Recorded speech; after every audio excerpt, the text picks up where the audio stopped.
A 39-year-old Fresno woman's dream to have a baby came true on Thursday, only she wasn't awake to celebrate the joyous moment.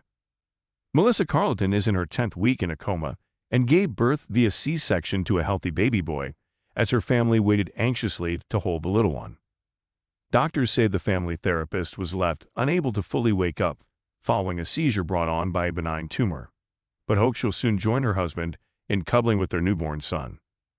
I know that being able to love this little guy is going to be a wonderful experience, but I also know it's going to be very hard for me to know that I am going to be the one to hold this baby first. Carleton's husband, Brian Land, told KFSN-TV. Land described the heartbreaking reasons that his son's birth was like both a dream and a nightmare for his comatose life. She was also terrified that she would miss the baby and something would happen to her, and she wouldn't get to meet our son, and she wouldn't get to participate in being a mother, Land said. Carleton's father, John Farrell, had an easier time looking to the bright side of things as he welcomed his grands into the world. "She's wanted to have a child for years," he told ABC News. "Today, I can't begin to tell you how happy we are. It's indescribable." Just before the surgery that brought the bundle of joy to the world, Farrell told ABC of a achingly beautiful moment when his daughter, who can open her eyes and squeeze her loved one's hands, showed more signs of life than she had at any time throughout her 2.5 months on unconsciousness. In a few tender moments, she reached out to Brian, took his cheek, pulled his cheek down to her face, and held it there, Farrell said. It was the first time she had hugged Brian since this trauma happened. Carleton first learned of her tumor during a visit to the emergency room over terrible headaches.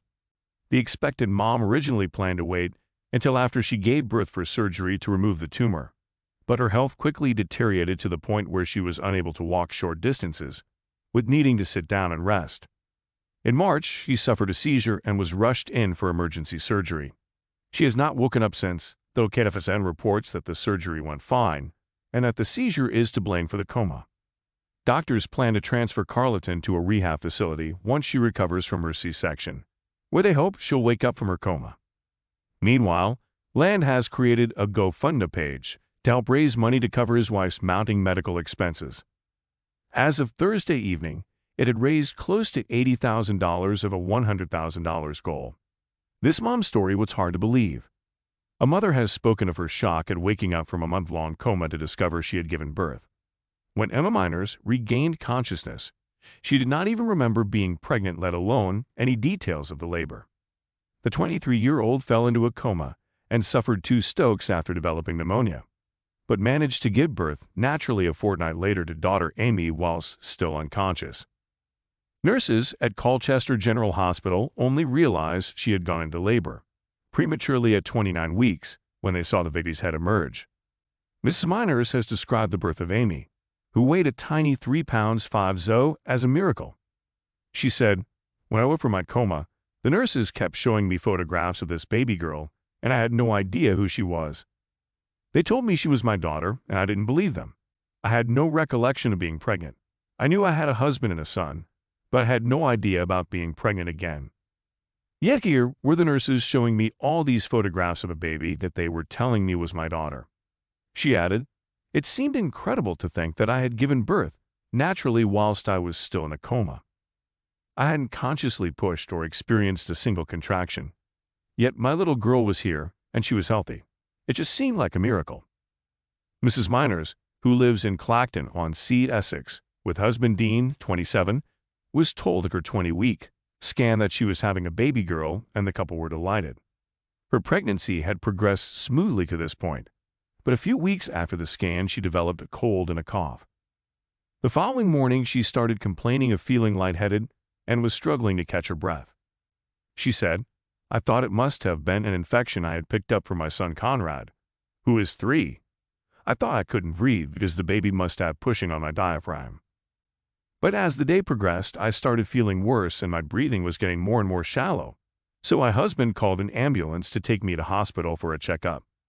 I was only 29 weeks pregnant, so I wanted to check that everything was ok with myself and the baby. Doctors quickly diagnosed pneumonia and rushed her to hospital where she fell into a coma. During this time, she suffered 2 strokes and her body swelled so much that doctors had to cut her wedding ring from her finger. She said, "I was terrified, as I didn't know what it would mean for the baby. They showed me the X-ray pictures, and I could see all this white fluid covering my lungs. My vision kept blurring, and I was feeling terrible. Shortly afterwards, Mrs. Miners fell into a coma, and she remained unconscious for 4 weeks. When the nurses showed her photographs of her tiny daughter lying in her incubator, she had no idea that the baby was hers. She said, "I had remembered that I was married and I had a son, but I had no idea that I'd been pregnant. The nurses were congratulating me, and I didn't know what they were talking about it. They showed me photographs that they had taken and told me that the baby was mine. I told them they were mistaken, that I didn't have a daughter. Then they showed me a scrapbook that they had put together during the 2 weeks since her birth. I just couldn't believe it." The nurses explained to Mrs. Miners that her daughter had been born prematurely. They had only realized she was in labor when they examined her and saw the baby's head had already started to emerge. Mrs. Miners was allowed to hold her daughter a few days later, when she had regained some of her strength. She said, "I really wanted to see my daughter, but it took a while before I bonded with her, as I hadn't even remembered giving birth to her. At first, it seemed like she belonged to someone else. It took 2 months before I really felt as though she was mine." Mrs. Miners was finally allowed home a month after giving birth. She can now recall some moments of her pregnancy, but she still has no recollection of the birth. She said, "I can remember having a bump, and I can remember choosing the baby's name and buying some pink baby grows, but I can't remember giving birth to Amy at all. I did enjoy cuddling her and doing things for her, but it did feel strange for a while. It took me a few months to get used to being a new mom again." It's amazing to think how Amy came into the world. Even when I was unconscious, my body knew what to do. I'd love to be able to remember giving birth to her, but I'm just grateful that we are both alive and healthy now. A spokesman for Colchester General Hospital said, "It is extremely unusual for a woman in Emma's circumstances to deliver normally and without the need for a cesarean section. We are pleased that she has made a full recovery and send her and her daughter our best wishes for a happy and healthy future. There's hope after this darkness." After 7 years of trying to conceive, an excited mom-to-be tragically suffered a brain aneurysm that left her comatose weeks before her due date. 5 weeks after her son's birth, her husband laid him on her chest, and she began to sob. It took Sean and Heather Brown 7 years of trying before they finally got a positive pregnancy test. It was such a surreal moment for them that even though Heather suffered from high blood pressure at the time, she just couldn't keep still. "We wanted this so badly," Sean admitted. Throughout the early years of their marriage, Sean and Heather tried so hard to have children. The couple met through a mutual friend who suggested they go on a blind date. Sean wasn't into the idea, but he eventually gave it a try by giving Heather a call a week after the suggestion. They met over dinner, and since then, they were inseparable. They talked for hours, and within a month, they moved in with one another. A year later, they got married and started trying for children. "I could tell she was going to be a great mom. She was a natural with kids," Sean proudly said about his wife. After 7 years, Heather learned she was pregnant, and the couple looked forward to becoming parents. It was something they never thought would happen because doctors used to tell them that Heather was infertile. While Heather was pregnant, Sean was deployed to Afghanistan. On the 34-week mark, however, he got a frantic email from one of Heather's aunts, telling him that something went wrong. Heather had a brain aneurysm and was in a coma. With Heather unconscious, doctors decided to perform an emergency C-section to deliver their son, but even after, she did not wake up. Meanwhile, Sean did all he could to get home, hitchhiking on different planes just to make it to the hospital. Ultimately, it took him 3 days of flying until he reached his hometown. A police escort brought him to the hospital, where he saw his son for the first time, and it drove him to tears. 5 weeks later, after Sean and his newborn son John were already settled at home, he decided to take a trip to the hospital, where Heather was still confined and in a coma. Then he gently placed John beside his mother, and what happened next came as a surprise. Heather opened her mouth and cried.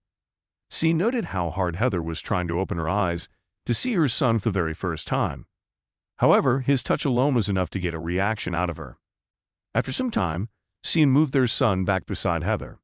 He took Heather's finger and placed it inside their son's little hand, and he squeezed it as tight as he could. Again, Heather began to cry. Since that day in 2012, Heather had not yet woken up. Sean left his job in the military and began working 2 jobs near home in order to raise John and care for Heather. He created a Facebook page to update their 1.2 million followers on Heather's status and to constantly ask for prayers. Until recently, Scene decided to slowly let go of the page for his own peace of mind and healing. The devoted husband clarified that he remains married to Heather and has not been open to dating other people. Their darling son John is already 10 years old and is the perfect combination of his mom and dad.